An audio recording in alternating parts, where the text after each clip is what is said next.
Mimi Jacqueline Candidus Ngonyani naapa kwamba nitakuwa mwaminifu kwa Jamhuri ya Muungano wa Tanzania na kuitumikia kwa moyo wangu wote, na kwamba nitaihifadhi, nitailinda na kuitetea Katiba ya Jamhuri ya Muungano wa Tanzania kwa mujibu wa sheria iliyowekwa. Mwenyezi Mungu nisaidie.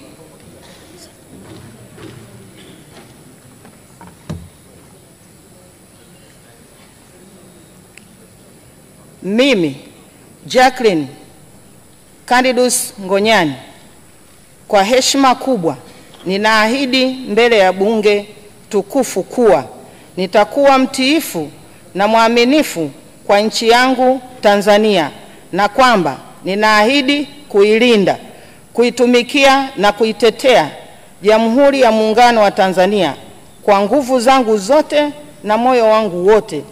Mwenyezi Mungu nisaidie.